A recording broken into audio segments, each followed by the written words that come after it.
Good morning.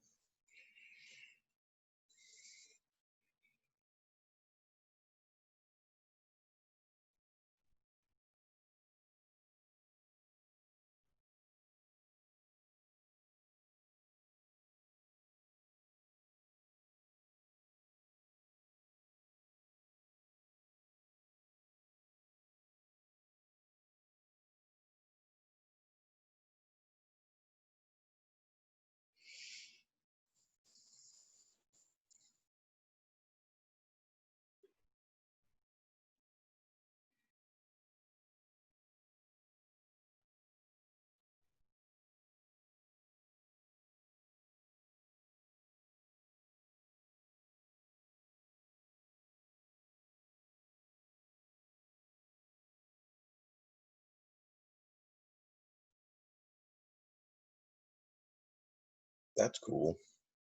Up in a tent.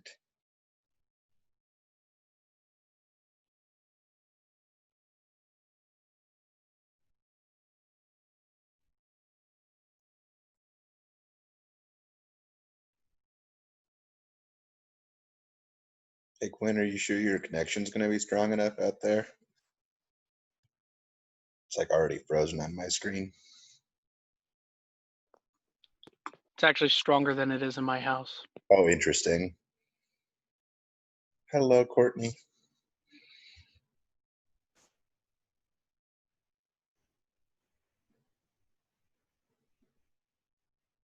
Where is everybody else?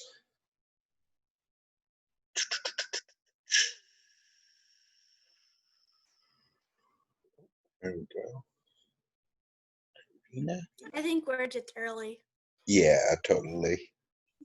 I think usually Philip is on by now. That was what I was most wondering. Hello, Karina.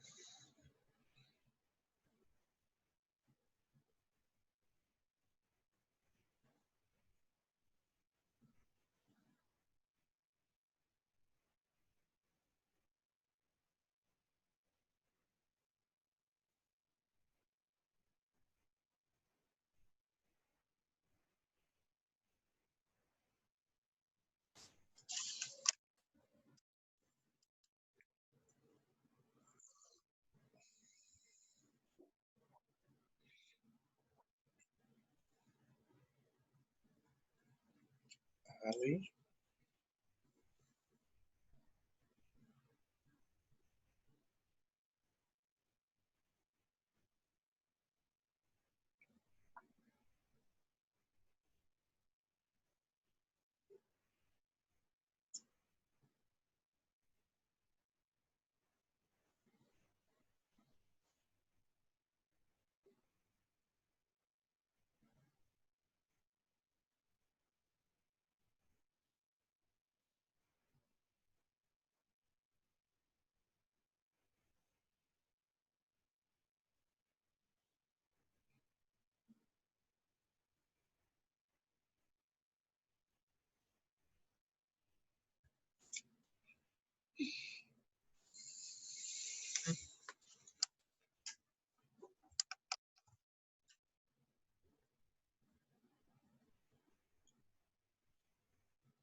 Okay, Abby's gonna join us here. Just got a text. And gotta get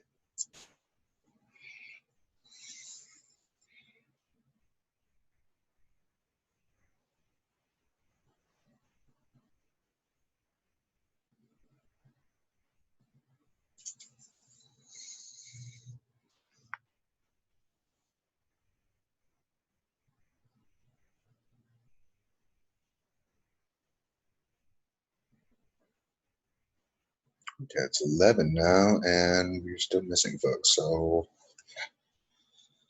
All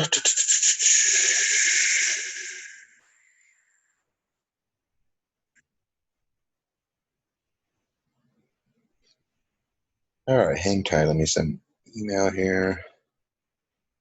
Where is everybody else?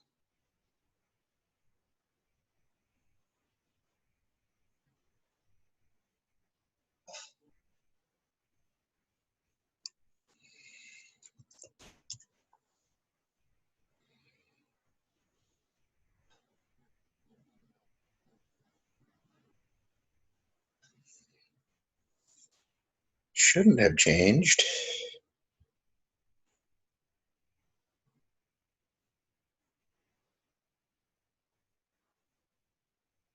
Three, six, 66375. What has gone? What has happened?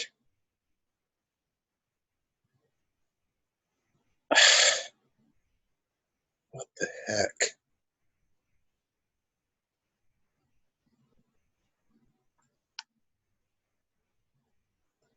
Yeah, 3.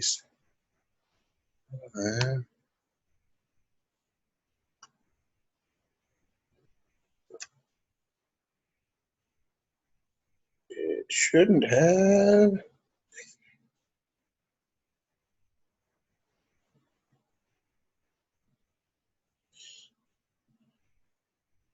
All right, y'all.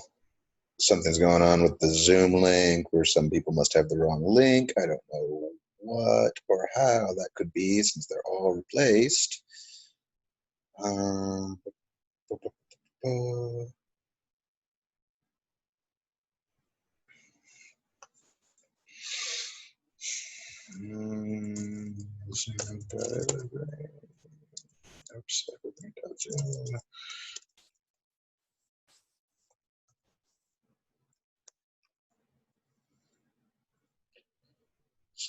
10. Oh, it says in the waiting room. Oh, yep. There we go. Admit, admit, admit.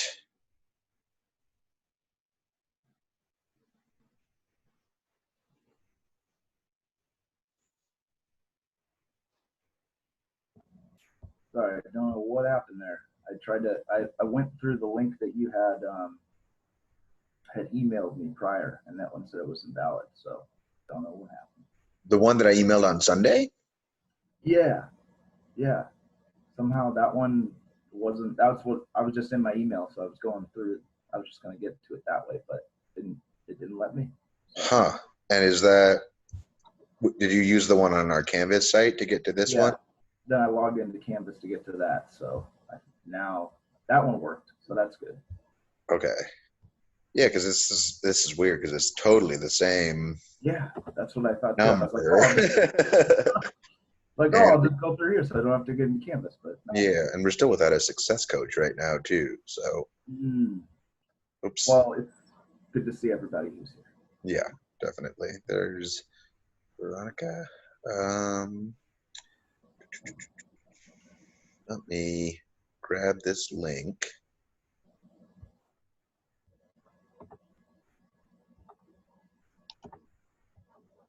Copy link address.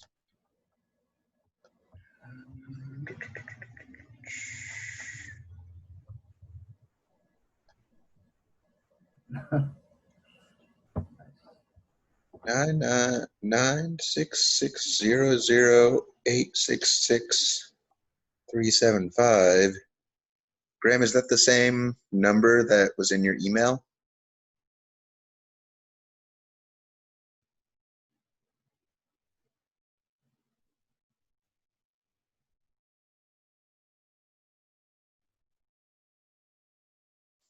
Want me to read it again?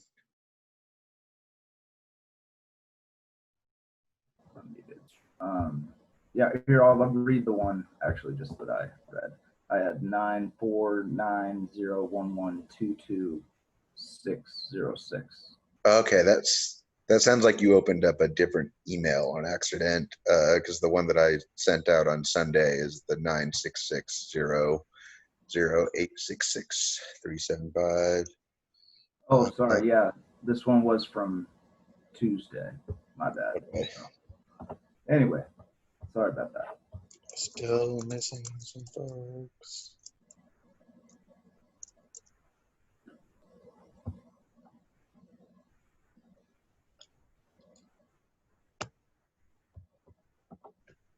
Oh, Philip.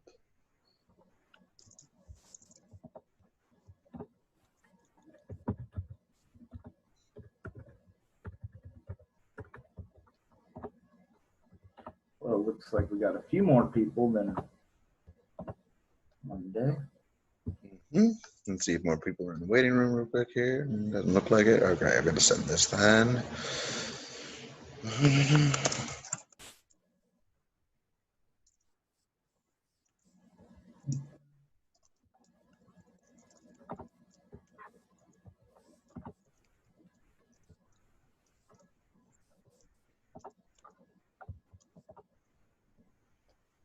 Okay, and let me text Elizabeth as well since she's been making it. Oh, there's Jade.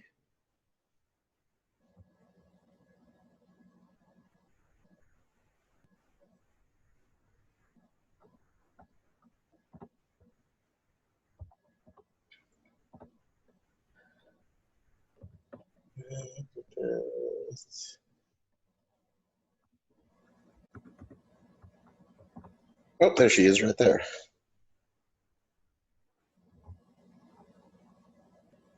Okay. So at this point, we're really just missing Philip and a handful of other folks, although I still haven't gotten an updated list of who dropped. Yes, Queen is an intent, Courtney.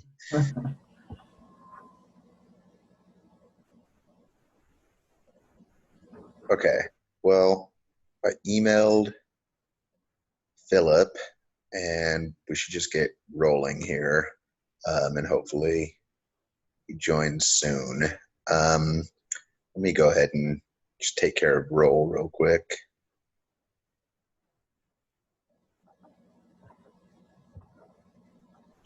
That's a intense learning atmosphere you got there, Quinn.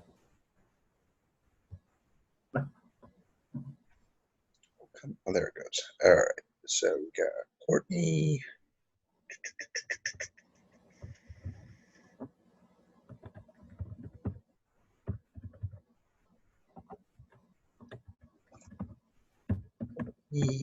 Xavier.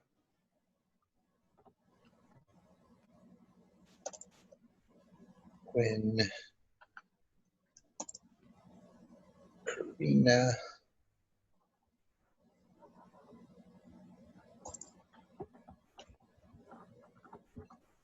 Allie, Jade, Abby.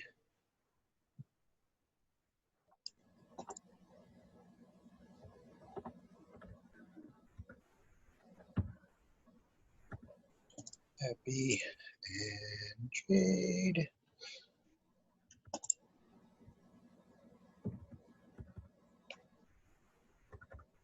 And Veronica.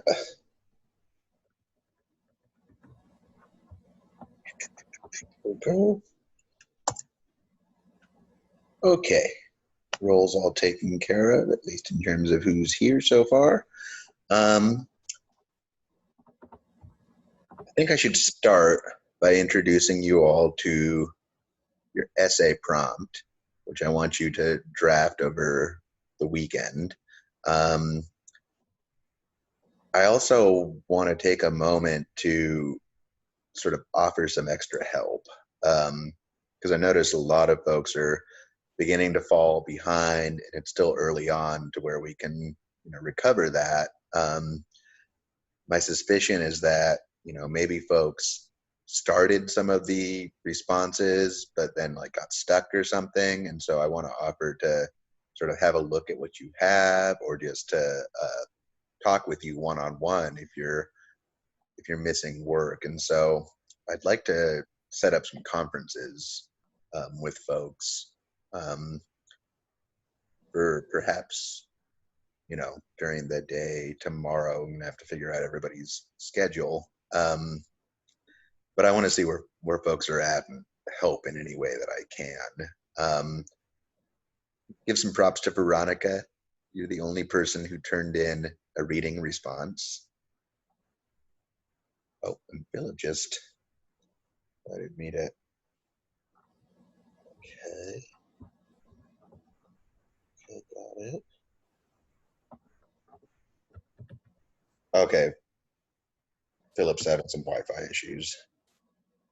Okay, join when you can. All right, let me make sure that I go ahead and give Graham co-host abilities before we get going.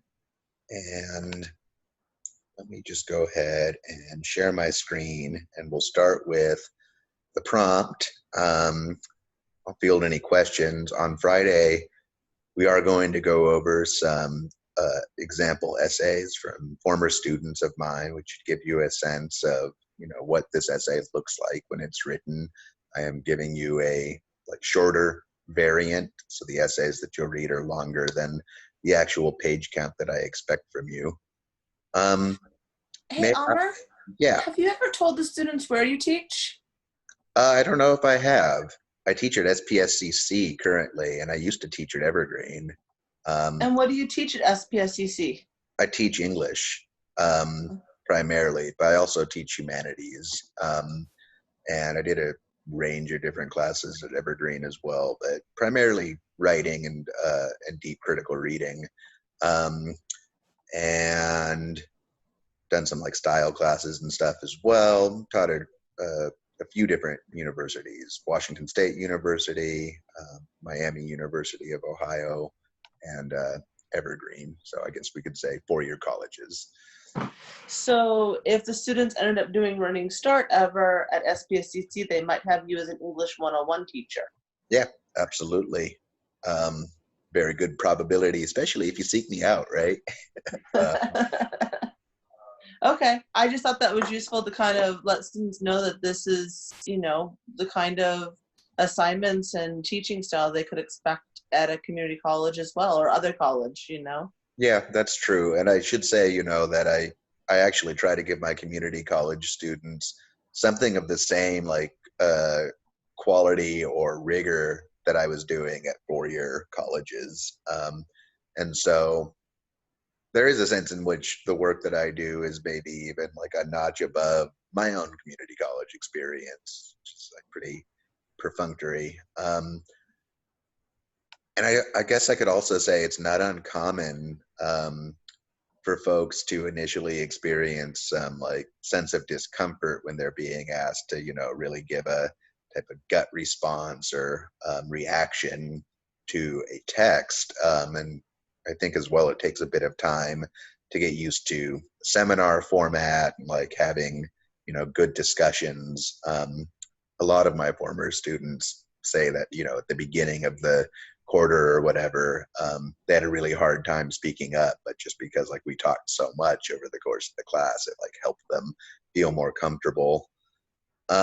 So can I ask Karina, Ali, Veronica, and Jade and what happened to Abby? That's odd. But to turn your cameras on so that I can see your faces as we have today's session. Appreciate it. It's much more easy for me to talk when I can see all your faces. Otherwise, it really is I'm talking to, a couple people in blank screens, right? All right, so let me go ahead and share my screen and walk you through that prompt. Then we'll spend a little bit of time talking about the what happened when I called my Black friend cis reading. Since I've got more of those responses in now. And then even though a lot of folks are still missing responses for the invisible knapsack reading, there is still an activity that we can do with that.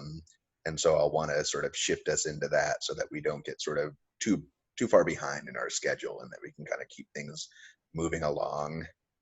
So share. Okay, can you all see? Yeah. All right, so we go to modules.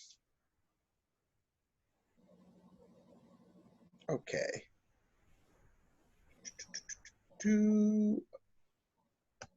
Oh, looks like that got a little bit out of order too. Okay, so we are going to do a couple drafts of this essay. I'm not going to hold your feet to the fire as though you were English 101 or 102 students, in the sense that, like, it doesn't have to be perfect by any stretch of the imagination, right? I don't want you to think about this as like that much more high stakes really than the reading responses that we've been doing, in that I'm really going to be looking primarily at content, and trying to help you move your reflection along, unpack some things. So like perhaps, there's a gesture to a feeling or subtopic that could be more fully expanded or something like that, right? Let me go ahead and read the prompt for you though. This assignment is an opportunity to reflect on your own encounters with race and racism in the United States. The purpose of this assignment is to get you to think critically about how these constructs have impacted or influenced your life, your behavior and thinking, or the lives of people you've known. In essence, I'm asking you to reflect on your own encounters with racial identity categories and their attendant ideologies, while sharing some representative examples. And when I say representative examples, I really just mean some personal experiences, right, that you can connect to some of our readings. Our intended outcomes is to, or I should say, are to think about this issue in both the individual level and the structural or societal level. Evaluate your own position of marginalization or privilege within those dynamics. Construct a thesis-driven essay where it's like very clear what your point is. Analyze the impact of race and socialization on expressions of social position, which is a reference to a reading that we've got coming up next week. So in fact, you will already have produced a draft of this before we get into the relevant reading that'll help you think about these things in terms of social hierarchies. And this is perhaps the most important one. Demonstrate perspective taking and self-reflection appropriate to context. So there's a term in cognitive psychology called metacognition. Let's break that term down real quick. If I could have some guesses just based on the words meta and cognition, what do you think that term means?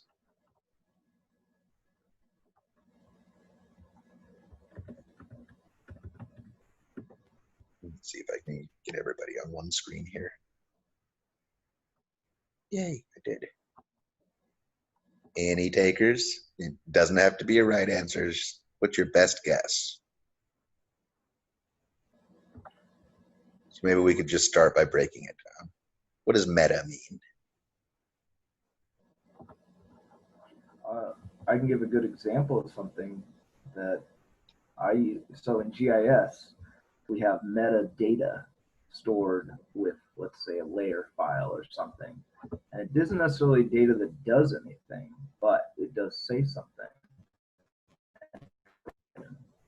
So that's a little clue. Okay. We'll see it in medical terms and stuff like that too. All right, so I'll give you a clue by giving you this first one. Meta basically means above or outside, right? So if we've got sort of your hand's cutting off your base layer here, and if there's something sort of hovering above that or outside but still relevant to it, we could say that that's meta, right? Meso means in between, and then I can't remember off the top of my head what the term is for under. Anybody remember that? I think that would be sub. There you go. So sub, meso, meta would be the sort of three terms. And we see those roots in a lot of different sort of technical vocabulary. So meta, and what does cognition mean? Actually, I think Xavier in the chat put it nicely. Oh, I can't see the chat. Let's see. Oh no. Oh, there it is. Thinking outside the box. Which is kind of getting at what you were talking about being above, outside, and cognition. So yeah, cognition does literally mean thinking, right? And so maybe a way to think about this beyond that metaphor, which is a useful one, is to say thinking beyond the contained scope of your own thinking. So maybe we could say thinking about your own thinking about the things that inform and influence one's thinking. So like quite literally stepping outside yourself, right? And in a lot of the literature, metacognition is very much prized and associated with good reflection, and prized because it takes that like extra sort of layer of processing, that extra layer of thinking, to fully internalize a piece of information, to come to grips with it. So one way of thinking about this is like, let's say you've written an essay or written an assignment, right? And then you have, this is pretty common in college, by the way, then you have a follow-up assignment that's asking you to reflect on the key lessons that you got by performing that previous task, by doing that previous assignment, right? And so literally having to make conscious the things that you got out of it. And in doing that, it actually like reinforces one's learning and makes it clear like what the point of said learning was. Why did we do this? How does this apply to my life? Does that make sense to everybody? So like a really deep, good critical reflection does require a bit of a sense of vulnerability, and that you have to step outside yourself and like really think about your previous thought processes, right? So in one sense, when we're doing a gut reaction type of response, hey, Christina, and you made it, a gut reaction type of response, you know, that could be very stream of consciousness and stuff. And maybe you're doing some reflection along the way, but then you'd want to like reflect on that stream of consciousness thought process as well, and like what factors were influencing that. You know, if you're making a sort of generalization or thinking in the abstract in a way that can't really be substantiated with strong evidence, what led to that perception? Does that make sense?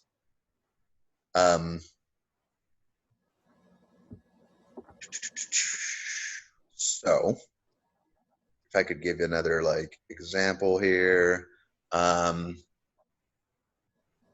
let's say for instance,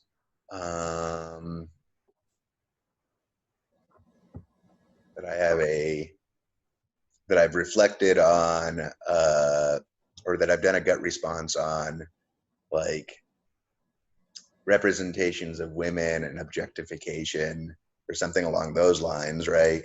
And maybe in my stream of consciousness response, I say something kind of problematic. And perhaps it's as simple as laying the blame on, you know, the manner of dress or something that's become common or prominent.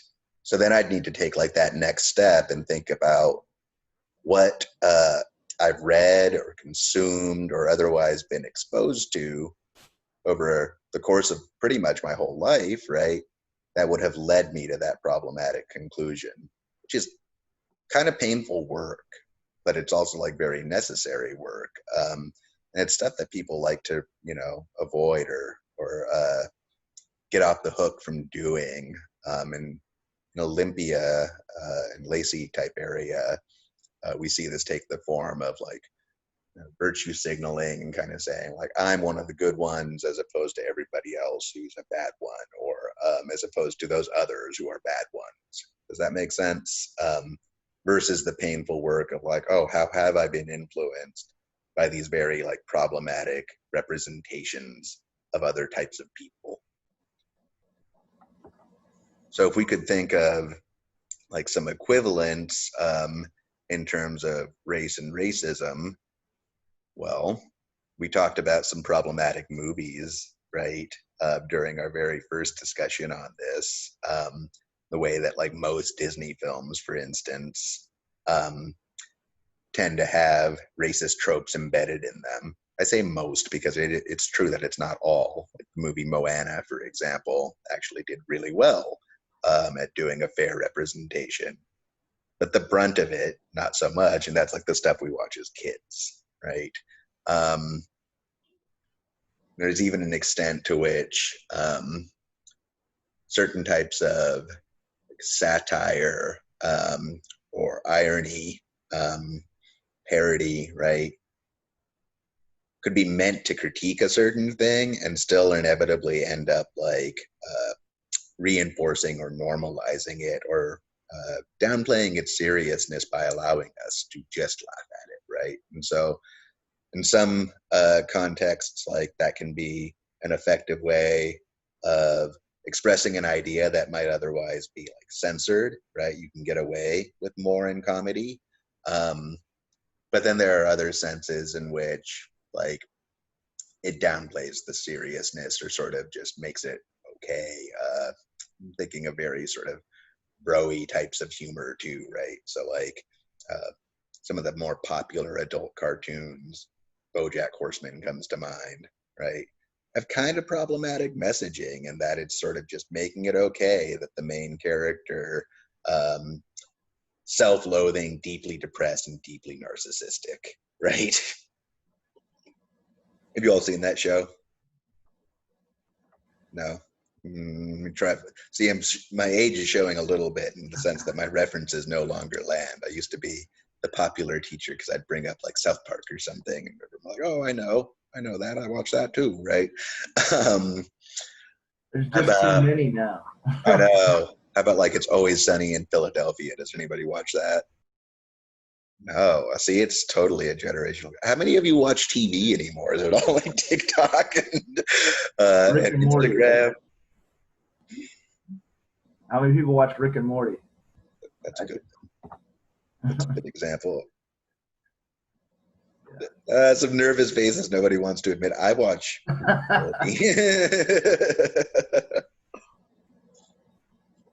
And it does fall into that same sort of category, though, right? And that one hand, it's making things so obvious that we can see it more clearly and critique it. On the other hand, it's kind of like, oh, it's okay, right, that Rick is a chronic alcoholic who talks abusively to every member of his family and is also a raging narcissist.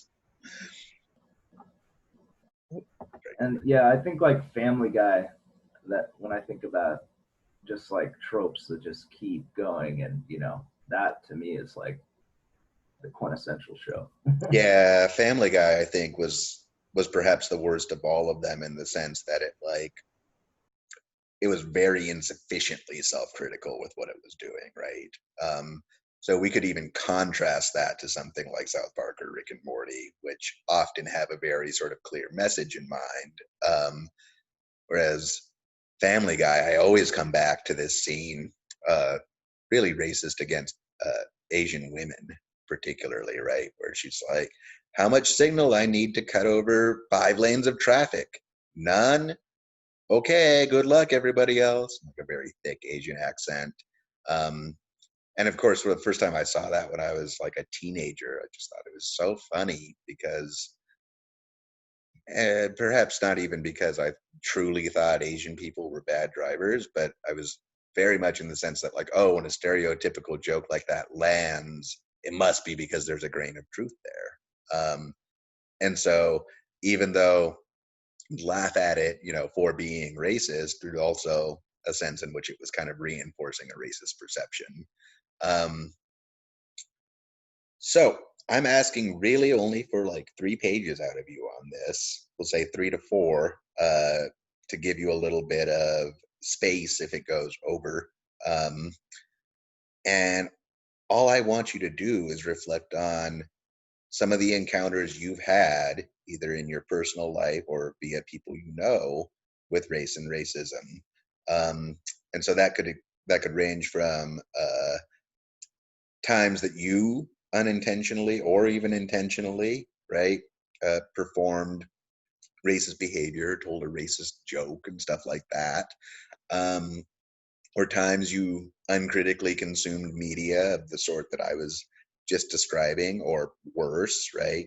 Perhaps it's something like watching, Hancock or something of that ilk uncritically, or they just remade Aladdin, and I couldn't even get through. They did. Graham's like surprised.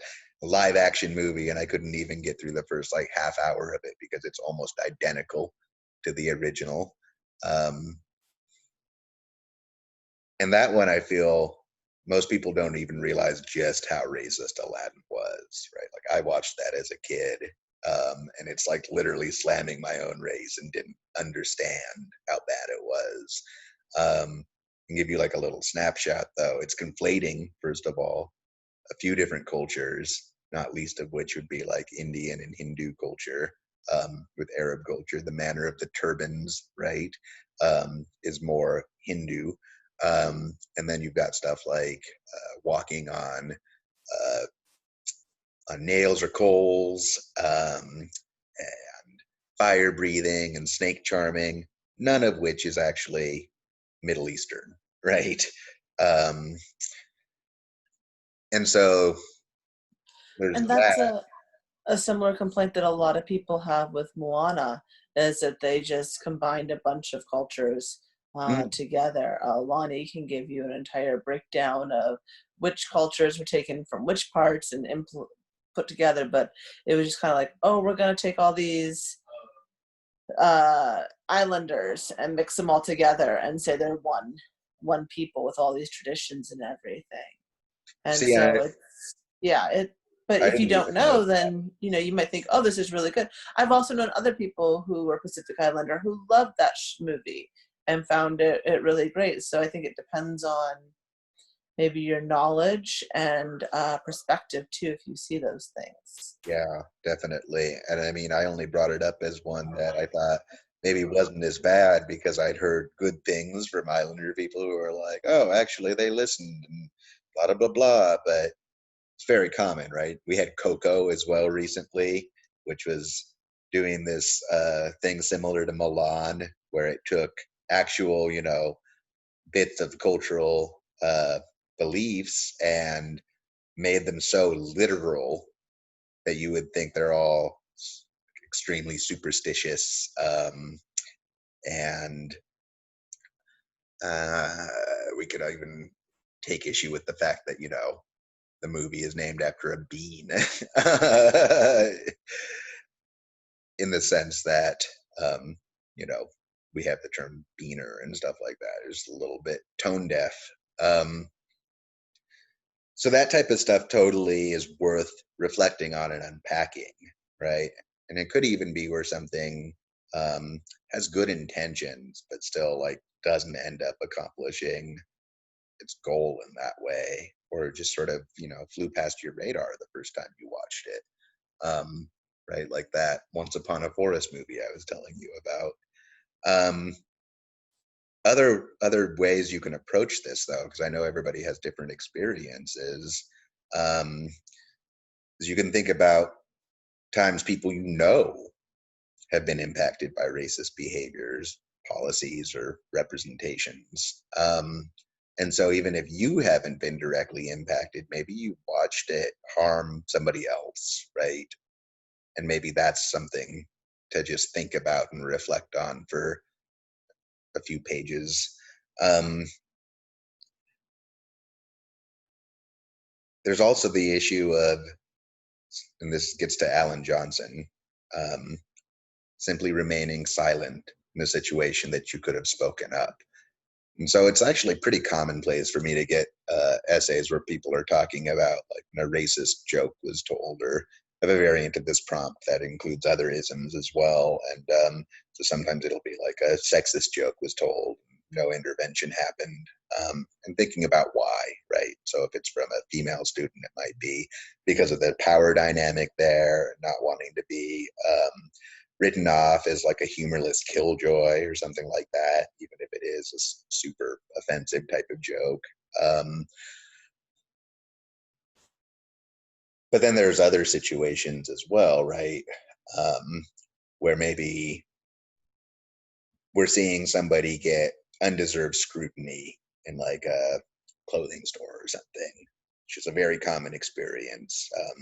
Friends have told me about, and that you hear often, right? Where somebody is immediately asked like, oh, can I help you find something? Or sort of followed around or watched excessively with the assumption that they're not there to buy, but to steal, right? Because of the sort of very long-standing stereotype associating, let's say, people of color, but especially Black and Latino people or Latinx people, right, with crime. And we definitely see that in the presidential rhetoric right now. So in other words, this is a way of saying, like, are there times in which like you could have leveraged your position to help somebody else, right, but didn't? Or are there times when, you know, you were hanging out with friends who were saying problematic things or believing problematic things, and because of like peer pressure or just wanting to like remain in a comfortable position slash dynamic, not wanting to get out of one's comfort zone, that you decided not to intervene or to just let it go. Which doesn't mean, of course, right, that you have to like black sheep, or what's the word here I'm looking for, that you have to exclude people or push them out. Does that make sense? Because I feel like really in Olympia there's this thing where ostracize is a great word I'm looking for, right? Like it doesn't have to be the sort of stereotypical cancel culture type of thing. Oh, that's a whole loaded thing in itself right now, given like the circumstances that we're in. It's like probably in poor taste to attack cancel culture, but there is a sense in which like shaming and blaming doesn't get us very far, right? But we can still educate other people. We can still talk to other people, and try to broaden their perspectives. And I think, you know, depending on our social position, we each have a different role in that as well, right? So, like in my case, as a male, I feel like it's a responsibility to try to talk to male friends about issues of sexism and toxic masculinity when they crop up, right? And that's specifically because I benefit from that privilege. And so it's not like an extra burden or an extra like layer of emotional drainage or emotional energy that I have to invest, right, to do that work. In fact, it's saving other women from having to do that work, right? And similarly, like if you're a white person, then rather than thinking about it as like, you know, the job of people of color to reach out to and you know, build bridges with white people, actually as white people we can talk to other white people and try to get them to see how deeply racism impacts our society so that they can have a stronger sense of empathy, and be able to like make those connections more easily, right? Rather than getting defensive in a moment when perhaps a person of color is trying to say something to them. And my own position on that is like pretty interesting as well, because like obviously, right, I've got some white privilege, got what I would call passing privilege, in the sense that nobody follows me around in a store, right? And up until, you know, usually the point where my name is revealed, it is assumed that I am white. And so that gives me at least a little bit more, and it's not fair, but a little bit more credibility when I'm talking to a white person about racism than if I was darker.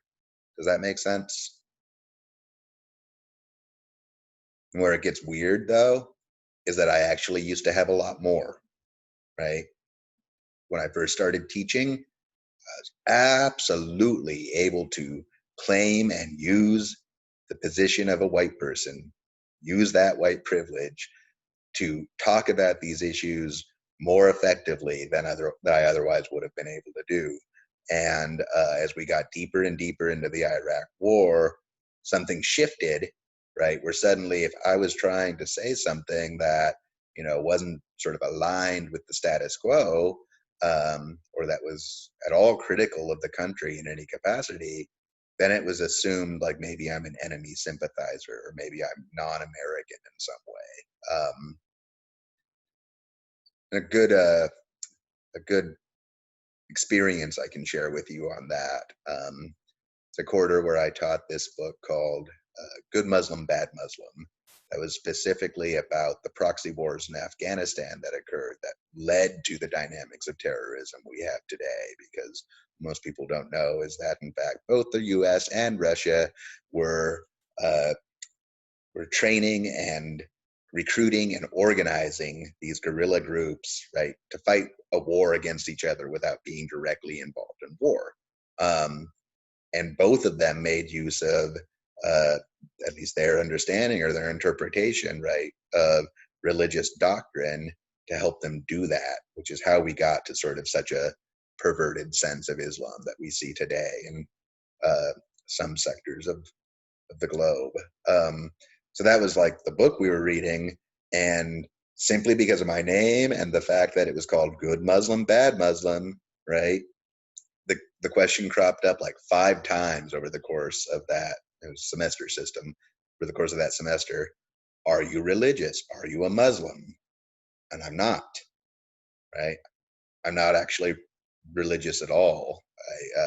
I'm not atheist, but I spent my childhood in organized religion, and so I pushed away from it, right? And so 5 times that quarter, with everybody in attendance no less, I clarified that I was not Muslim and that was not the reason we were reading that text. And in spite of that, at the end of that quarter, I got a student eval that read, and I have it memorized because it hurt my feelings, right? The professor was very biased, and it was hard to disagree with him because he himself was an Islam, end quote. And so that was for me like the big moment of realizing, oh, wow, I've literally lost a bunch of white privilege in the last like 6 years. And that does actually speak, I'm sorry, I'm ranting a little bit, but it's related. That does actually speak to how race works in the United States and elsewhere for that matter, and that the categories aren't fixed, y'all. We could see it with the ways that Irish people have been treated in the past. We could see it with the ways that right, Jewish people are at various moments called into whiteness or specifically, right, scapegoated as like the racial group that's the problem, as we saw with, of course, the Holocaust and stuff like that. But we see it in our culture too, when people say like, oh, all this stuff is funded by George Soros and the evil Jewish bankers are controlling all the media and stuff like that. And people say that stuff, they don't even realize probably that that's identical to the sort of conspiracy theory that fueled Nazism, right? Wherein the idea was that it was the evil Jewish bankers causing all the problems in society. And the kernel of truth there was that there were some Jewish families who were wealthy and were in banking. There's a historical reason for that, with being seen as sort of a neutral party, not fully in or out of society. But what it ended up doing was, taking those like 2 or 3 families and using them as a representative example for all of Judaism, which included, right, a bunch of poor people who had nothing to do with those dynamics. Does that make sense to everybody? And so the most difficult reading that we'll do this quarter from Omi and Winon's racial formation in the United States is really like getting at that point that racial categories literally shift in response to political developments and various types of violence. And so the main like set of categories that we have now are really still a carryover from the early days of European colonialism. But other ones, right, continue to shift. Italian used to be seen as very much non-white, for example, and now it's totally white. And in terms of history, that would be like the more accurate, I think, association too. But the point here is that, like, in response to a political development, a group may be racialized. And in my own case, right, it would be Middle Eastern people or Arab people conflated with Islam as a type of scapegoat, as a way of saying, these are the foreign devils who we have to be scared of. Now, why might that be a dangerous thing for folks in charge to say? Very general, broad brushstroke, right? These people hate America, or hate, this is literal George Bush line, hate us for our freedom. What do you feel like that does in terms of social dynamics generally? Why might that be dangerous?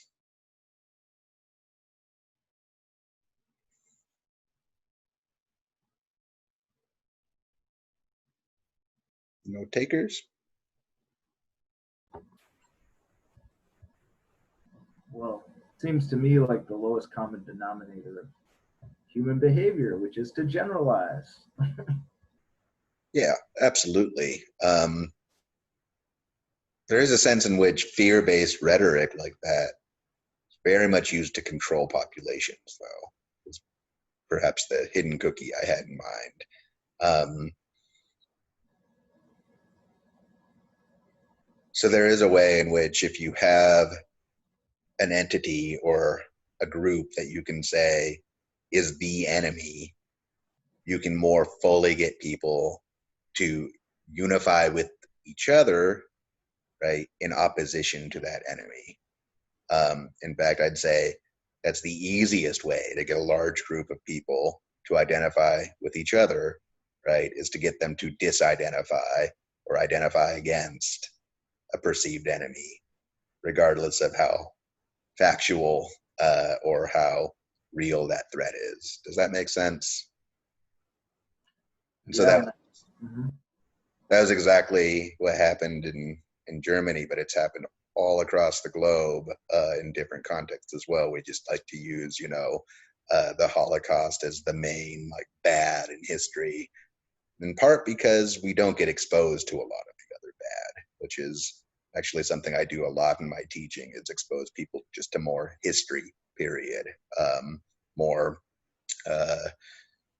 real, non wrapped in the flag style history that you sort of tend to get in high school history books and stuff, right? Histories that are in service of the state versus histories that try to do things from a people's perspective. Yeah, and I would also say, like, just to that point, seeing history repeat, also keeping a critical perspective that we're experiencing now, where we're pitting, these are the bad, the police are bad, these are the good, I think it's important for you all to, with the knowledge that you gain here, keep that critical mind questioning, is this setting up a polarization of good and evil? Yes, absolutely. Because you'll see, I think, as you grow older, especially, that like these patterns bear out all over the place, and they're like very naked and transparent.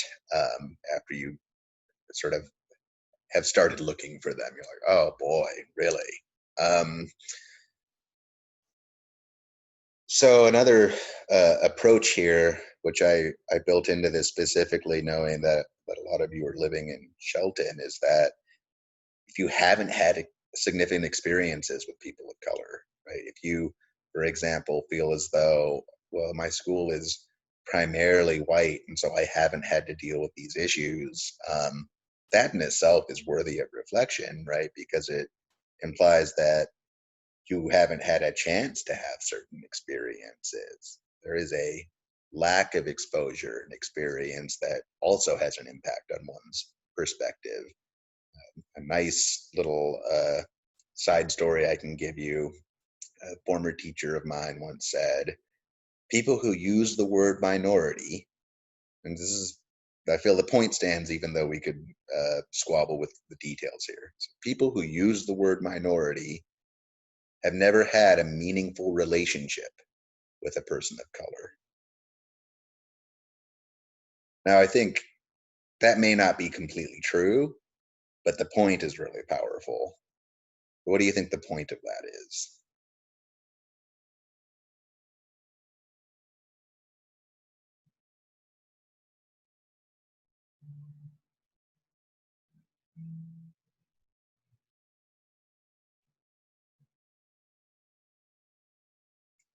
This is another thing that happens. So sometimes I have to let people stew in silence until it gets awkward enough that somebody's like, all right, I'll talk.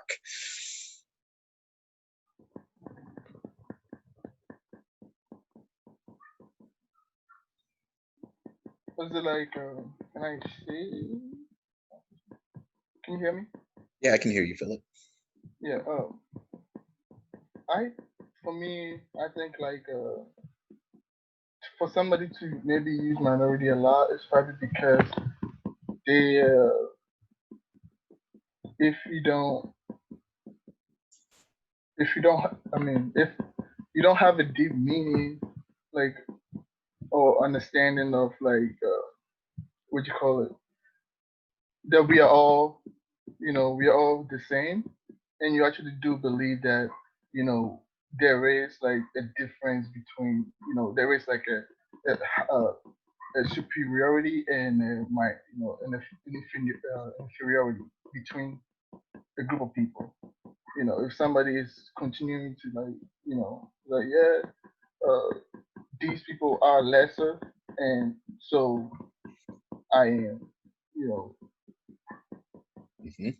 like Um, better or something. I think that's the where that misunderstanding is. So that if that person does or keep, you know, using the word minority. yeah, I mean, I think that's definitely a layer of it, right? And then there's also this layer of, as a minority, you have less say, right? Or Yeah.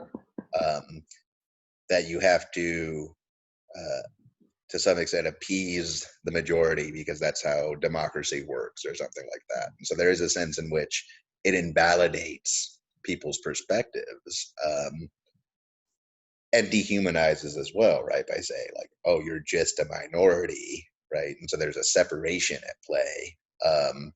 So as opposed to, you're just a human like me, right? Oh, as a minority, or stuff like that. It's a whole sort of loaded um, loaded term in the sense that it can reinforce the position that the complaints of people of color are just special interest group things, right? Are just relevant to that group as opposed to relevant to all of us, because we should, be striving to cultivate a kind, civil, right, empathetic society overall. Um, and so when I said that, I don't think it's true in every case. I think sometimes people unwittingly use the term minority with no like ill intent or malice in their heart, right? Or that they could even have a meaningful relationship with a person of color and still not know better than to use that term. But people who use it regularly, right, often don't have those meaningful relationships that would cause them to empathize. I think even in science now, that's actually been proven with healthcare and pain, pain management. The belief that others experience things for it. You cut off a little bit. Oh, I was just going to say, even that, I think what you're talking about has been documented in the medical field of people who want to help somebody, but still not believing that that person who maybe because they that would be their experience with pain is different than somebody else they would treat. So I think that othering, is totally plays out in science. And I just want to acknowledge some of the answers that came in on the chat too. Sorry, I was looking for hands, right? But Xavier said, saying they're small and can't stand up for themselves, I feel like is definitely another layer here. Holly said that you get to know them before you call them less than yourself. And I don't know. Oh, that was at 11:47. Courtney said jealousy. Maybe I could get Courtney to expand on that idea. No? Okay.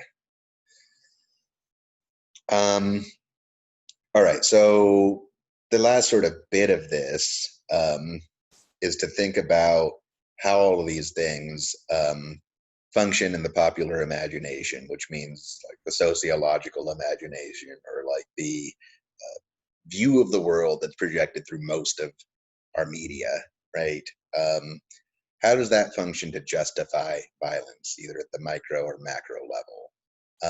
And so just to give you like some examples of this, the longstanding association of Blackness and crime, right, often gives people fodder to try to justify clearly unjustifiable violence against them. Very similarly speaking, the types of scapegoating I was talking about earlier with they hate us for our freedom and stuff like that, frankly, serve to justify an entire war that was fought on false grounds. It was fought with reasons that turned out to not be real, namely that Iraq had weapons of mass destruction and the implication that they were somehow involved in 9/11, which isn't true at all, right? Beyond the generalization of, oh, well, they're from the Middle East and those people were from the Middle East. So it's, again, this sort of conflation of place and culture based on phenotype or based on appearance. And to even drive that point home further, I could talk about some of the hate crimes that occurred immediately after, which weren't even carried out exclusively against, Arab or Muslim people, but we had Indian and Sikh people who happened to wear turbans, right, who were being viciously attacked and beaten because the association of their appearance was being conflated with Middle Eastern. And then the sort of final ways that you could think about this are stereotypes and negative representations that you've been exposed to, various ways they've influenced you. And if you're a person of color, maybe times you've internalized those negative images, right? Or allowed them to impact your self-perception in a negative way, or taking that a step further, allowed you to impact your interactions with other people of color in that way via what's called colorism, right? Where you are still operating with a hierarchy where lighter skin is supposed to be better somehow, or a cultural signifier of class in some cases.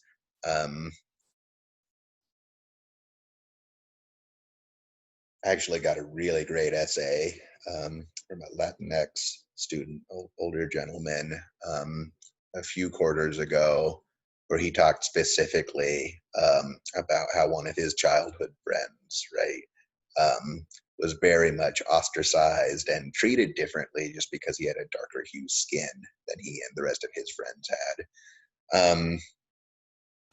So I've broken it down into easy steps at the bottom, which is that you'll begin by narrating and reflecting on a selection of encounters or experiences you've had with race or racism. Then I want you to definitely reflect on at least some representations or messaging that you consumed, as we all have, right? And then finally, to reflect on the relationship between ideological racism, that is, thoughts and individual actions, and structural racism, policies and practices, policies and cultural practices, and the ways that they intersect and connect to one another, the ways that structural racisms can reinforce and amplify individual racisms. Does that make sense to everybody? I want to field questions now for a moment.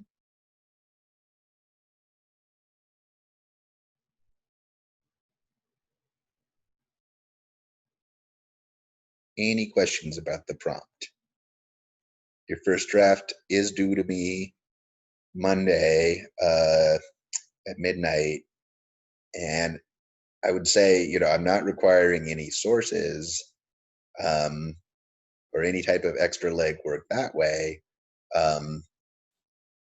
So I would say try to shoot to at least get past the 2-page mark by that draft, right? It doesn't have to be totally done, but we need something to work with. And there is a sense in which once you get rolling, once you start uncorking, so to speak, it should come. And Xavier's asked, 3 to 4 pages due the 13th. So ideally, yes, right? Ideally, you get to length on that first draft. I'm just trying to say it's acceptable if you don't quite make length by the first draft, but do aim to get past 2 pages at least so that there's only, minimum of 1 more left to write in the course of that week for the next draft. And I really want to encourage everybody to reach out to me with questions to set up appointments and stuff too as you're drafting that. We can begin talking about it individually as well when we do some conferences. And I think what I'm going to do is just email each of the folks individually who is missing significant work, and we'll set up a half-hour meeting each. Any other questions that I can field at this point on the prompt, though? All right. Don't hesitate. Let me stop the share now so that it's easier to see everybody.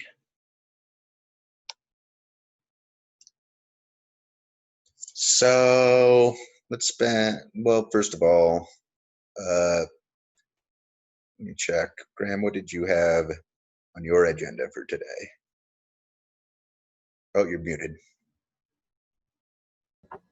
Yeah, I've got, another presentation to give that I think would take a little bit longer. So I could do just a review for those who weren't able to make the last class, what we talked about last time, and we could do our scientific illustration exercise.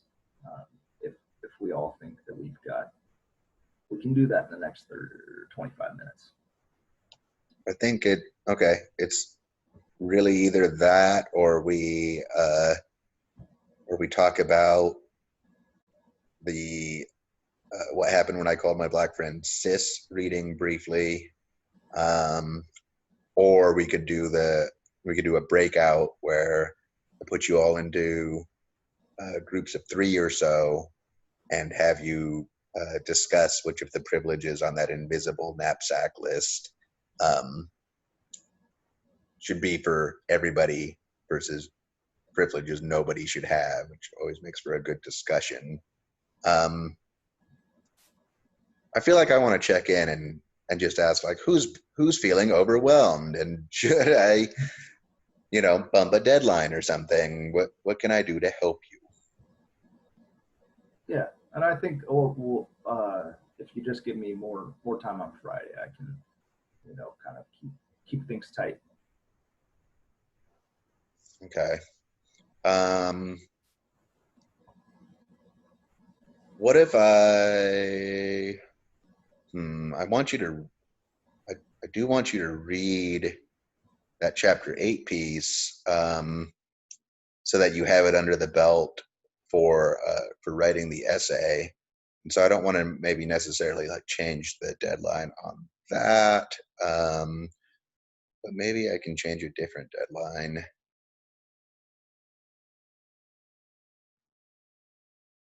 Sorry, it's loading.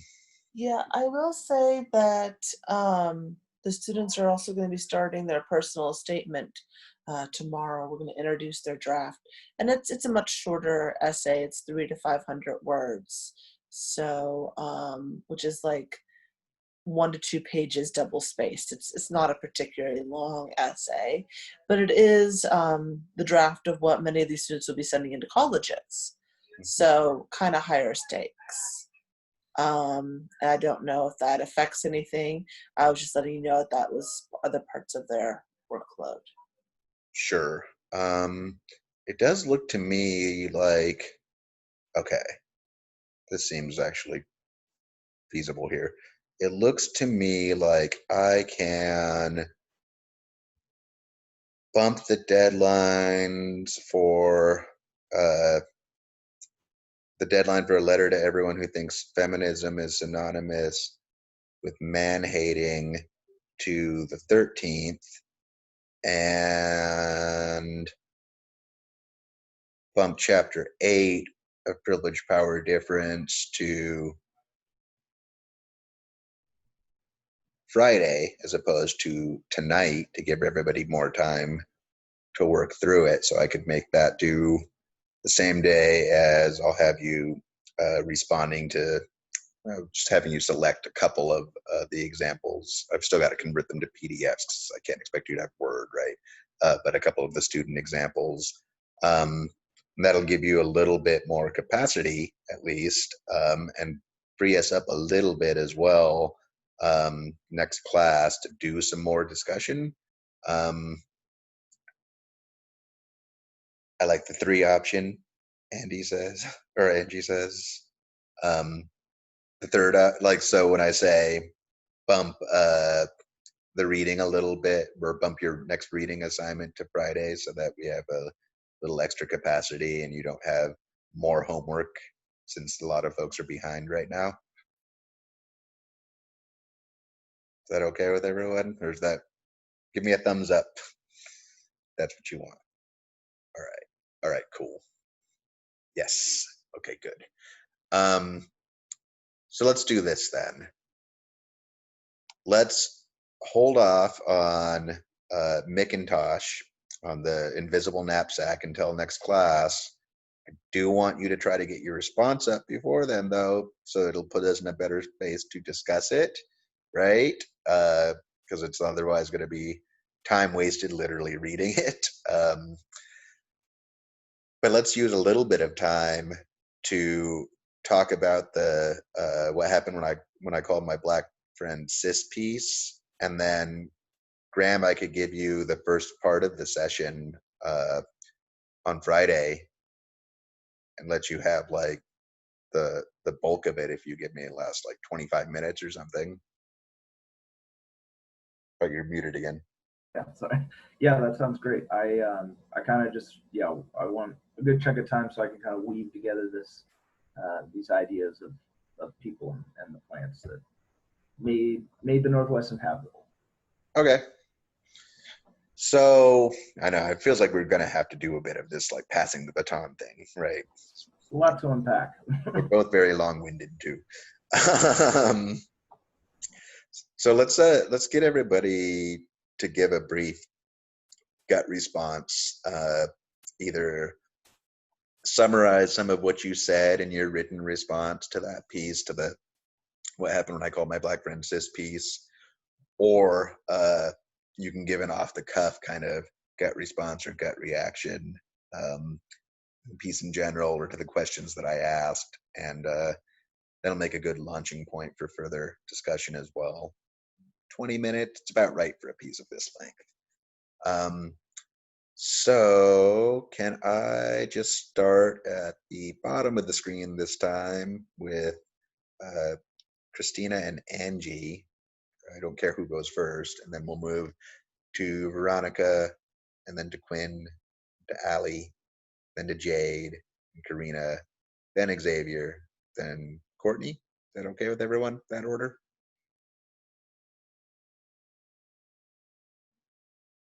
Okay, so Christina and Angie. Which of you wants to? I'll talk first. Can you say the question again? Yeah, let me pull it up real quick. So I was really just asking you to, I was asking you to kind of give us your reaction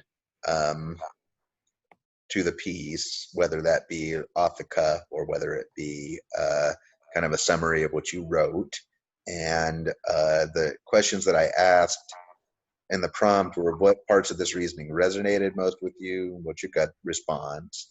You had experience where it felt like race created challenges or misunderstandings in a friendship or relationship. Can you share that experience? Wait, so okay, so that was an assignment. Mm-hmm. It Okay, was. so I didn't do the assignment. Just gonna be honest. Okay. So you haven't read that piece yet? Yeah, but I have had experience with racism in like my group, in my friend group. They weren't being racist to me, but they were saying some racist stuff. Like I was texting my group of friends, and it was a 4 group, so it was me and then 3 other people.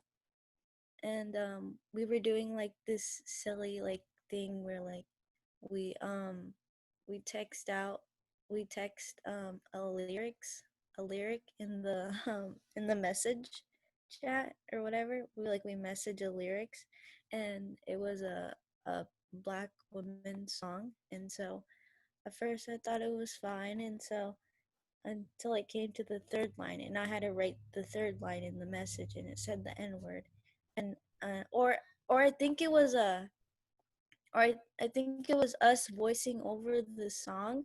Mm. I mean, like, you know, we had to voice message somebody, and so I was the third line, and it said the N word, and I was like, nah, and like it took me a minute, and like it took me a couple seconds to like realize what's happening, and then like somebody was like, oh, you should, like, it's your turn. And I was like, yeah, I don't want to do it anymore. Like, I was like, I don't want to do it anymore. And then the next thing happened is that the girl who was supposed to say the next line actually said my line. And then I like stopped, and I was like, wait a minute, you can't say that. And then my friends were like, yeah, you can't. And then she like got so defensive, and I was like, and like in my head I was like, I'm not trying to be rude, but like you can't say that. And then she like the next thing is like, oh, good, you guys should have like oh, you guys should have looked at how speechless or whatever you were. Mm. And I just wanted to let it go because I knew she was scared and attacked, and I was like, whatever, like all I said was like, you can't say that, and that was it. So yeah. So maybe we could take a moment to talk about, I know it's obvious, right? But to talk about why some people can say that and have it mean a different thing, and why even without the hard R, you really shouldn't say that word if you're not black. You all understand why there's a difference there? Because that's something that like crops up a lot for me, is people will be like, well, how come people can say it in rap music? Or how come black people can say it to each other and white people can't say it? It comes up all the time. So let's talk about why.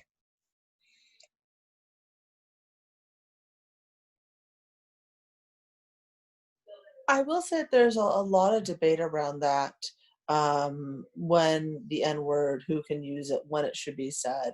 And I've been part of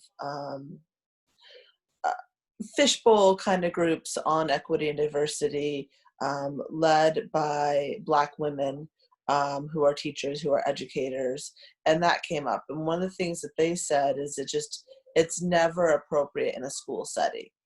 And I'm like, but I don't want to take away something that can be empowering to people, because I know that it's a take back word. There's a lot of take back words out there. Maybe there's some that appeal to you. Fat is one that I use. Queer is another one that I use. Those are take back words, or words that were used to like take me down, and I've used them to build me up and feel very strong about myself.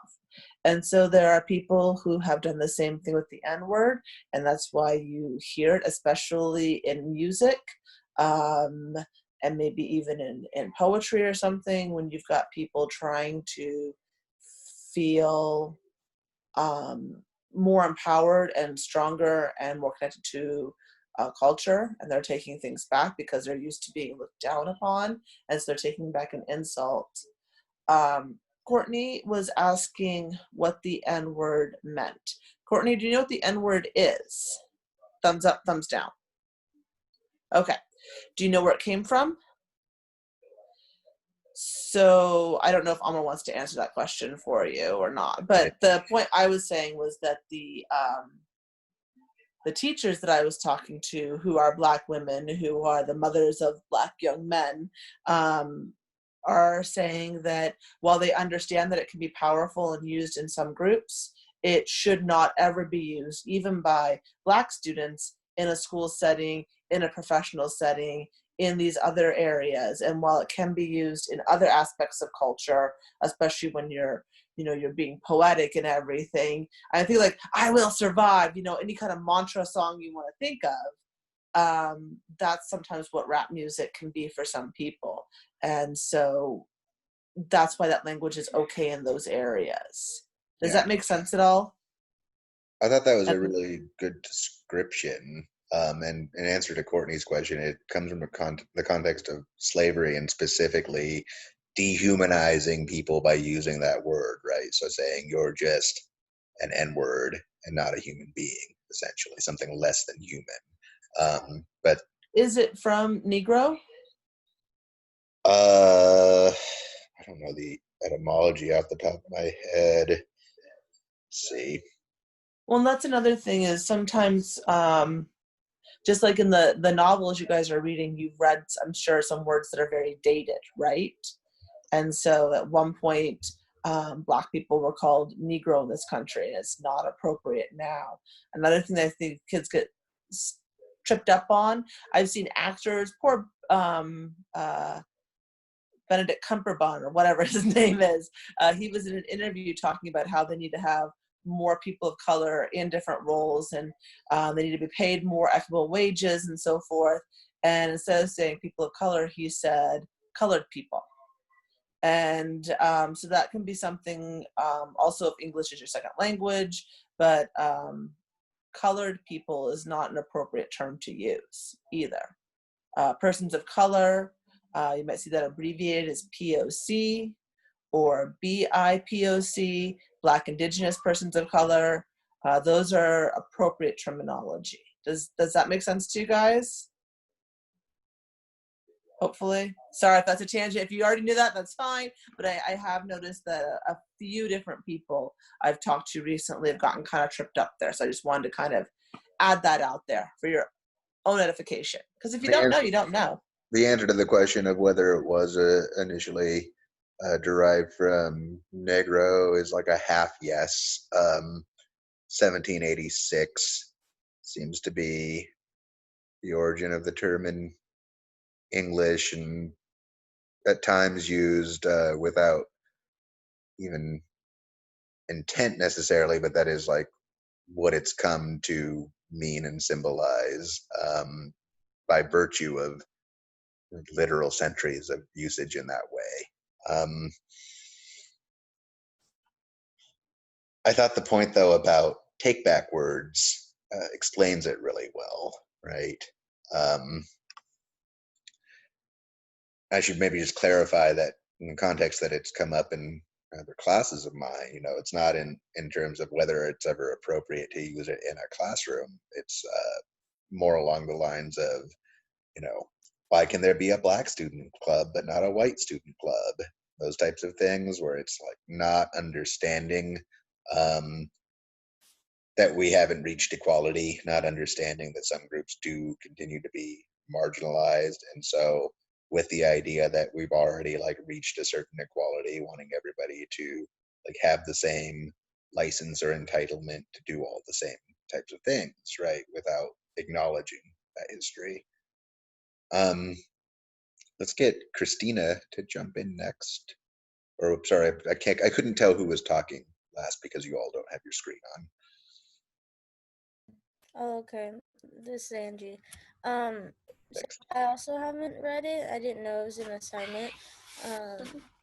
But like my sister, like one of the questions you said and like what my sister said, I've also seen um those kind of uh things happen, like when I'm with my friend group. And like, so with my friend group we have most of them, so just pointing it out as how it is, they're mostly white students, um and then there's only 4 of us that are actually more I don't really know how to say it, but like we're just different. So then we did notice how like some of us would be excluded from the main group a lot, and we didn't like that. So then we just started branching out on ourselves. But like we could see like different things between the main group and then our little group, once we created our little branch. I could see that. Christina and Angie, do you have Canvas access yet?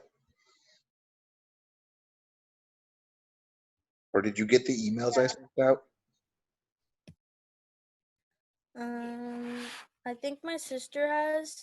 Um, I I haven't really been. I haven't been home the whole like weekend and Monday. I just like today and Tuesday I've been home, so I've been trying to catch up with yesterday. Okay. Yeah, because all the assignments and stuff are on Canvas, and I've been emailing all of them out just in case anybody still doesn't have access. But you can all make stuff up that isn't turned in yet. I'm just going to allow you to. I've made the decision. Um, thank you for sharing. Let's go with Veronica next. What's your sort of gut reaction to the piece? What are some experiences you have where race got in the way of a relationship, or perhaps we could talk about as well why the black friend didn't want to be called cis and what the history behind that is, because I think a lot of folks maybe didn't get what that context was, what that subtext was, I should say. Can I just talk about maybe an experience I've went through? Absolutely.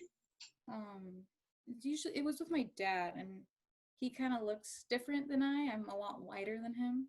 He's from Mexico, so he has a very dark complexion. And whenever we would, go out or anything, people would just like kind of stare, because I looked so different from him, and you were walking side by side and stuff. And I just always wondered, like, why, why are you guys looking at me like, I don't know, it just almost felt like they felt uncomfortable for me to be by him or something.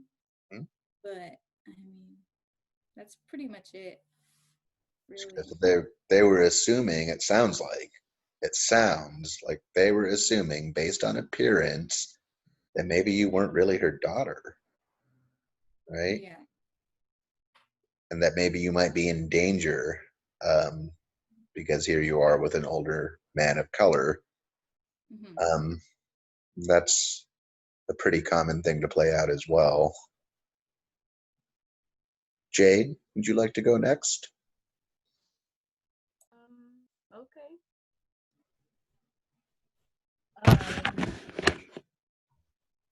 I think maybe one of the reasons why she didn't really like being called that is because it's one of those words that's very like it's for used for it's so for them it's like their community, and that in their community is a name that they use towards each other. That is a tight knit, very family oriented thing, and it's kind of weird when someone that's not in that family tries to use that term because it doesn't directly apply to them. And it's nice that she had the intent to like, oh, I want to, show how much I care about you, but it's also not something that she really can use. Right. And so there was a sense in which she had to uh, come to grips with some humility, like, oh, that was maybe overstepping. Yeah. Ask for that, right? A sense in which she was trying to suppose that because she cared so much for her friend, they might have the same experiences, right? Or that perhaps a better way of framing it is that she was downplaying the substantial difference, right, in experience and lived experience between her and her friend by virtue of right, living as a black person versus living as a white person. Deeply racialized society. Yeah. That was a great summary / explanation. Appreciate that. Xavier, can I have you go next?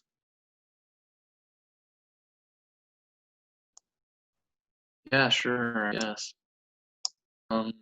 So what really got me from the story, the Black Friend and Sis thing, was that kid in the museum had to go up to people wearing the MAGA hats, and he had to tell them that he mattered, and that just no one should have to do that. That just really hooked me, and it's just so sad in our society nowadays, in this time where we have all this technology and all these great things, that people actually have to go up to people and say that. Like we should be happier than that. And that's just what got me. So I feel like we need to unpack why the MAGA hats specifically, right, would cause him to feel that they didn't think he mattered. Well, um, well, it's the Make America Great Again hats. So it represents Trump, and well, there's the people in cages, there's the wall, everything. And I'm not going further into it. Yeah, no, I get you, but I just think it's important to sort of acknowledge that even though it would be nice, we can't even take for granted, right, that type of policy making and behavior will be interpreted broadly as racist, particularly by um, anybody who has supported him or knows people who have supported him. The default position is, how is that racist, right? Or to try to otherwise deny that anything he's done is at all racist and that it's only about securing the borders and putting America first and stuff like that, right? And we also get a lot of the like, oh, well, people are just being, the term snowflakes, right? They're just being sensitive snowflakes. They can't even deal with a hat. But as you said, yeah, people have been put in cages, right? His one of his opening executive orders was a literal full Muslim ban.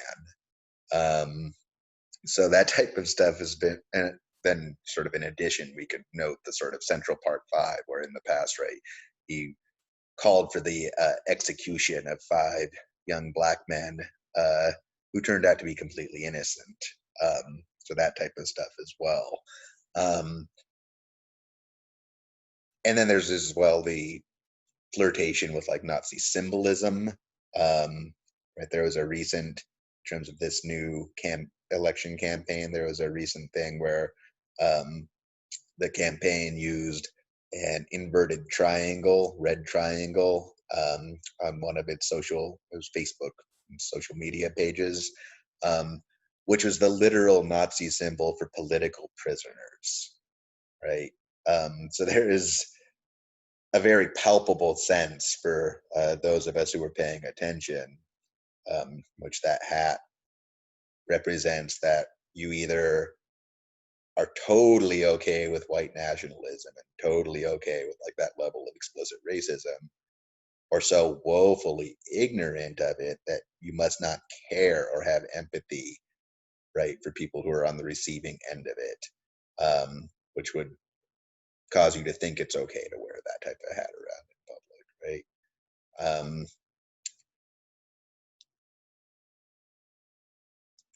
Yeah, it's tough.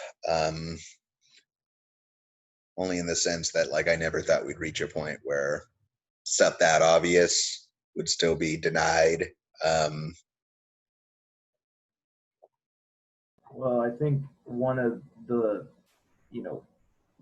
an important thing to realize too is that's, people use things like politics to hide, this horrible behavior and actually legitimize it. So I think that's, for a long time we didn't see that with politics, but now it was much more sophisticated. I will just say that.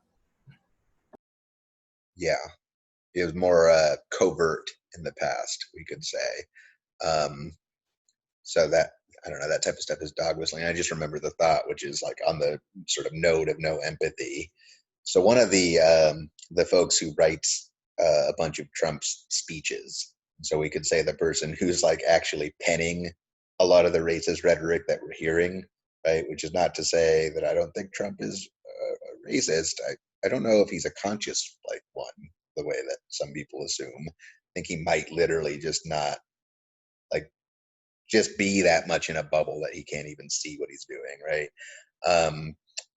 But Stephen Miller, right, who's Jewish and so therefore should be more sensitive to these things, very, very much a like far right troll, I would call him. And his wife recently put out a book wherein she said she was encouraged by Department of Homeland Security to go visit the detention centers to see the children in cages, so that hopefully it would give her more of a sense of empathy, so that hopefully, she would be able to see that like, oh, these children shouldn't be in cages, right? And she wrote, and it failed. I didn't get a stronger sense of empathy by going. So, right. I'm looking at Xavier. Huh? Yeah, well, that's what I'm talking about, though, right? When I say someone can either be so callous or literally so oblivious that they just like lack that capacity, human capacity. Can we go to Karina next? We got a few more folks to get through. Try to get us out of here by only 10 after, so that's making progress towards ending on time. So since no one has really, since no one has really, since no one has really talked about the kid being falsely accused, I want to talk about a little bit about that. I kind of, was like thinking, what was the woman thinking, like sitting at the park and just be like, oh, I'm just gonna falsely accuse him of like, hitting on me while he's just like, going to the store minding his own business, and like out of nowhere you just falsely accuse him and he gets killed by that. It's kind of like what were you thinking, pretty much? So the Emmett Till story is what you're wanting to broach. What? The Emmett Till Yeah. story is what you're wanting to broach. Okay, so like, what was she thinking? I mean, maybe first we could ask, how much does it matter that she lied? How much does that actually matter? A lot. It mattered because he got killed. Mm-hmm. So it really mattered. But if she hadn't lied, if he had whistled at her and he still got killed, would it make a difference? Wait, hold on. Yeah. Well, no, not really. What I'm saying, right? Like, even if this 12-year-old boy had whistled at her, he shouldn't have been beaten and killed in the way that he was over that, right? But then maybe we need to talk about the question you posed here of why would she do that?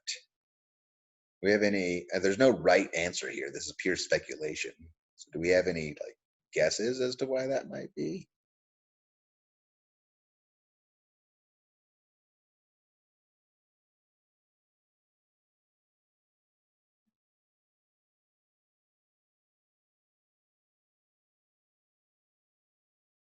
Okay.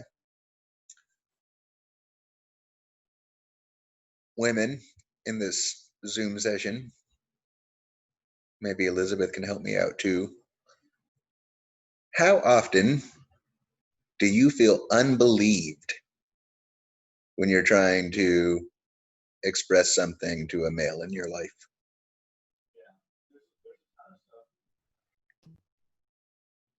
Often. So my family, my dad really sometimes is sexist because he always believes like me and my sister have to clean inside and that my brother does all the work outside with him. Like collect like help with the garden or like pick up all the wood outside, even if it's like either like really hot or if it's like really rainy or like stuff like that. Or yeah, yeah, you and then talking. But then like all of a sudden if it's situated with his work, because he isn't legalized in America, legal I mean or whatever, he has to he has to pick brush and stuff like that. And so when we have to, so then when he needs help he asks us, but he like forces it, but then on the contrary he's always saying no, you have to stay inside and work inside, but then he's like no, now you have to work outside. And so then when we say stuff, he's like, no, it's because it's my word, my say kind of thing. And so then like outside of my house, at least for me, like when people like over talk or, I mean, talk over me or just like dismiss what I have to say, it's like, oh, okay, why are you doing this to me? Hmm?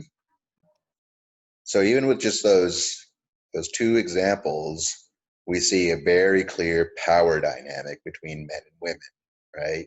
In which women are talked down to, talked over, and when they do try to express a concern, aren't often believed, right?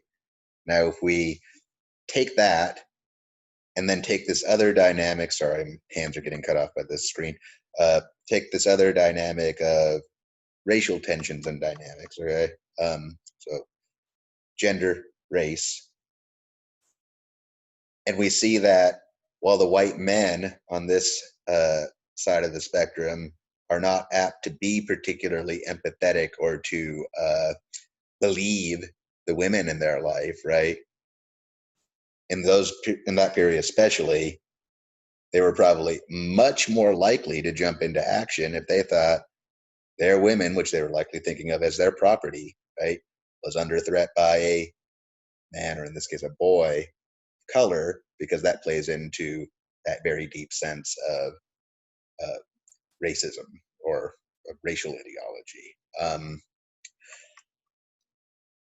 And so there is a sense in which, by pointing the finger in that way, and I'm hypothesizing and speculating here, right? She could have been assured a more prompt response or reaction, or she could have been assured to have actually like gotten somebody's attention, right? But then why would she go all those years without admitting it? Why would she wait until the very end to admit that it was a lie, given what I was just talking about not being believed? None of this is to excuse the behavior, right? But to explain the dynamics that may have led to it.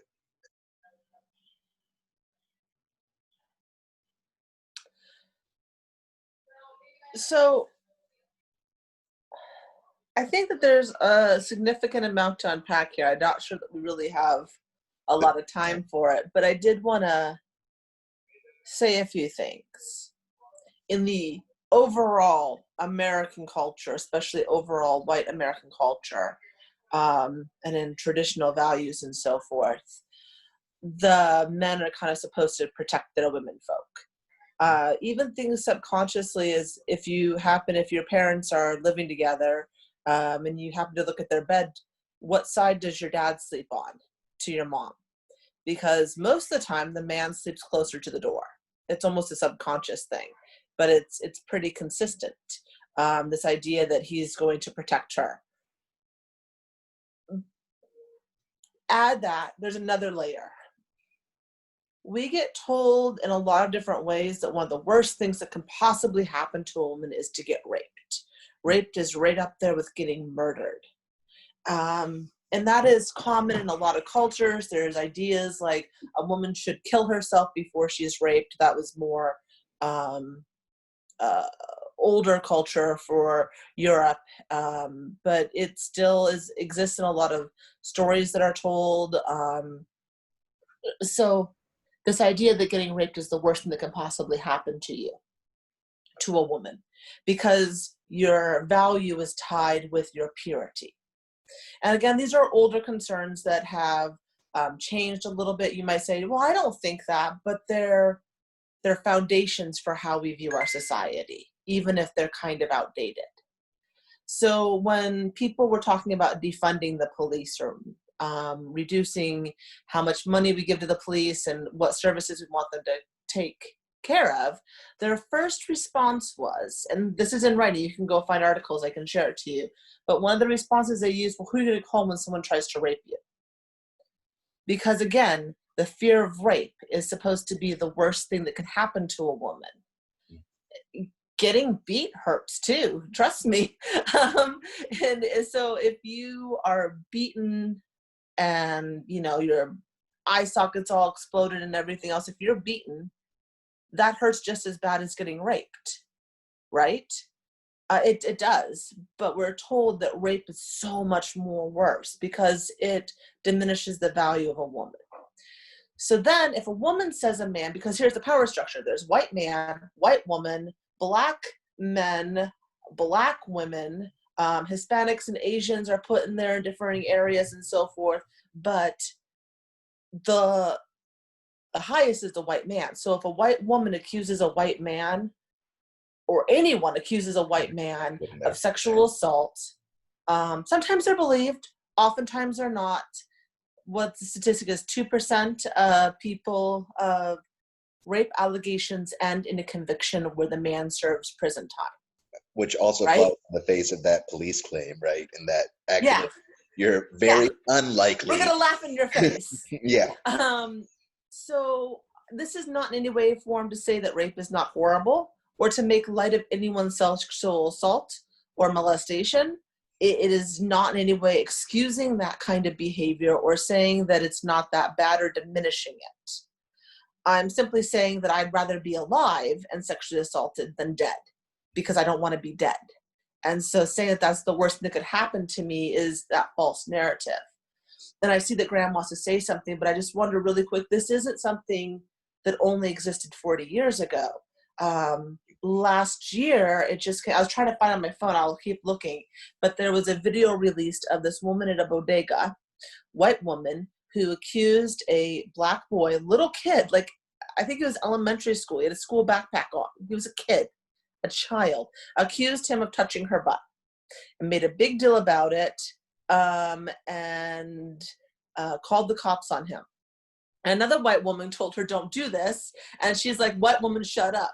The white woman calling the cops told another white woman to, white woman, shut up, which I'm just like, seriously, you're the one calling the cops.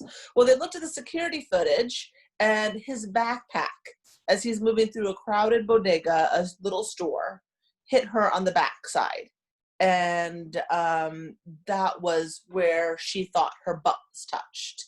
And so she has bought into this narrative that the worst thing you could happen, and you have to be constantly vigilant, not to get touched and everything, to the point where she's accusing a little boy of sexually assaulting her. That's the phone call she made to the police. So I just want to share that continues to happen, and that's a dynamic that is more bred into us, to women in general, than it is something that's set up to protect women, if that makes any sense at all. So that's my rambling, and I'll be quiet now. No, that was great. That was great, Elizabeth. Yeah, I'm glad you bring all that up, because I think, when we talk about rape, rape is related to power and related to the very power structure that we're talking about. So I think that it's also important to, that story like you're talking about with, that's not different than Emmett Till, and these reoccurring themes that, and in the case of Emmett Till, it wasn't police necessarily, but two members of the community that killed Emmett Till. So that, and then were acquitted. So that's, I think, another example of where the structure that's supposed to protect people, in this case, the police turned a blind eye. And people use that claim for police, but how many police have stopped a rape in progress? I mean, that's really, I think, another important thing to think about is what are the police out there actually stopping versus maybe creating. I also, to the point of, I think in America, we don't, or in the United States, we're not even exposed to countries like, I've had the opportunity to visit like India, where, what you talked about, Elizabeth, of the fear of, shame just related to something that someone maybe had no control over, but the male patriarchal culture definitely created, that, is one place where, a lot of the things that we're talking about are actually even worse, in terms of where they're at. So, yeah. And I'll just throw in here that it was only a little over a year ago or so, maybe it was a couple years, where they had to replace the Emmett Till Memorial and make it bulletproof, because for years people have been going and shooting at it. And you can actually see the contrast. The killers always have flowers and stuff in front of their graves, and his has always been desecrated, which kind of gives you a sense of where we're actually at as a country. We have three more folks that need to hop in here. Go with Allie. I don't think you got to talk yet. Back to the whole thing that the little boy at the museum had to state his importance. That resonated with me a lot, because nobody should have to feel the need to do that. Certainly. And I mean, it does speak to where we're at in terms of everybody really freaked out in 2016, but not without reason, because we were like, uh-oh, we're going to go several steps backwards, it seems like, right? Yeah. Quinn, can I have you jump in? Looks like actually his connection's bad now. Screen is totally frozen. Courtney, maybe Quinn just unfroze, but can I just Courtney jump in here and then Quinn go last? Cool.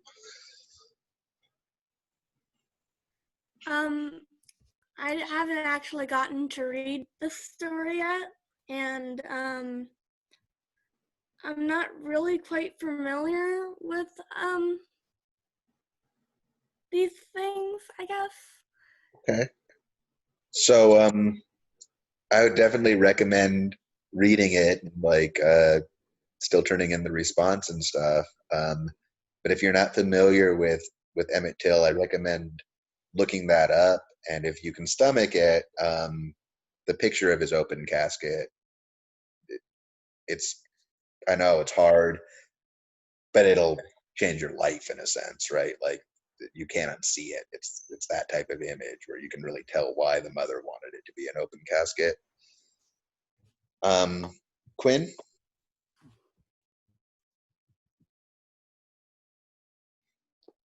Okay, am I unmuted now? Yep. Okay.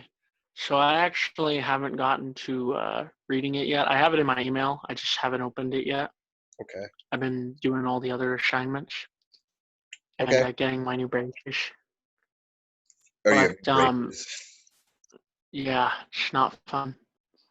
But I do have an experience where like race played a large part in a relationship that I've had. So I think it was like a year ago now-ish. I dated this girl whose parents were from Guatemala, and she's absolutely nice. We still talk a lot today. But when I got to her house for the first time, her dad didn't know I was white. And the moment he saw me, he said, "Why would you date a white boy?" And I still think this is absolutely hilarious. All they do is ride their bikes around town, spray paint random buildings, and forget about Jesus. It didn't affect, I mean, Well, no, it's, actually, this is a powerful point, right? In that didn't affect you, right? In the sense that when you do that type of racism against white people, it's not backed up by the same cultural milieu or the same sense of power in history, right? That would make it really cut deep. Go on, keep going. yeah, and so her mother's reaction was even better. It was something like, well, she never mentioned that I was white directly, but she said something like, that boy doesn't clean his house ever, right? Like he's never like look at his skin. He's never left his house. He's been inside his entire life. It's like, oh, okay, this is how this is gonna go. It was the whole vision. We dated for like a couple more weeks after that, but I'd say it was probably the most interesting visit I've ever had to someone's home. Yeah, it sounds like it. I mean, it's nice that at least, it didn't harm you. It sounds like they definitely had some very stereotypical perceptions in mind of what it means to be a quote white boy, right? Um, but boy, is that a step up from. So that I had an ex. The first thing that her mother said when she told her that I was half Arab was, "Well, he doesn't beat you, does he?" Right? Because that's the stereotype that goes along with that. So it's kind of right, kind of a lot more hurtful. Um, the the idea that all Arab men are abusers of women, the entire culture subjugates women, such like that. And we definitely, you know, see similarly harmful perceptions in other types of like interracial relationships as well. Sometimes it's as innocuous but problematic as, well, do you really want to be, do you really want to have to deal with that? Do you really want to have to be judged like that on the streets? I guess I'll maybe leave us with this thought, which is that there's I'll actually screen share it with you, open it. There is a flyer that's been found around Tucson, Arizona in the past week. Don't mistake this to think that like there aren't, more nuanced degrees, because this is a very like explicit, this is probably some like Klan members or something posted it type of thing. Has to open.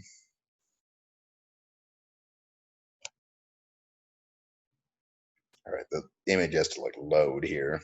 Computer's running slow. There it goes. There we go. Those guilty of fraternizing socially or sexually with blacks now stand warned that their identities are being cataloged. The country is in a second revolution, which will restore complete authority into the hands of those people of European ancestry. Those persons of alien race will be deported to Asia or Africa. White persons consorting with blacks will be dealt with according to the miscegenation section of the revolutionary ethic. Miscegenation is race treason. Race treason is a capital offense. Be punished by death, automatic by public hanging. And we have actually seen a slurry of literal lynchings in the past 2.5 or so weeks, most of which were initially ruled suicides. But all you have to do is look between the lines a little bit and be like, oh yeah, no black person would willingly hang themselves from a tree, right? I know that's a heavy note to end on, but it's a heavy topic. So I'm going to be reaching out to folks who owe me work to set up appointments with you this week through next week. I'll work with your schedule and stuff too. I want to sort of make sure everybody's getting the support they need to get this work done. Graham, do you have anything you want to say or announce before I close the session out? Sure. Yeah, just keep reading your next chapters 8. Your choice of chapter 8 through 15. Are on both chapters 1 through 7 and 8 through 15 on Friday when I got some more time with you guys. So that's all for me. Awesome. I will change that reading deadline on Canvas. And does anybody in this room not have Canvas access yet? Okay. Seems like we're good. All right. Yeah. And then I'll change the dates on like the scientific illustration that we'll do on Friday and stuff like that. But just know, as long as you guys, at some point, those dates are a little more flexible for me. Okay, so I'll see everybody, well, probably one-on-one before Friday, but I'll see everybody at once on Friday. I really do appreciate all your nice, thoughtful contributions today. It was a pretty good seminar, I'd say. All right, bye. Guys, just a reminder that there is our financial literacy class today at 5:30. Check the schedule. But it'll be really cool. It's on entrepreneurship, and my friend will teach you about opening your own business. So if any of you thought you might want to work for yourself and be your own boss, she's going to tell you how she has successfully raised her family doing that. Cool. Okay. Bye, guys. Yeah. Bye, everyone. Bye.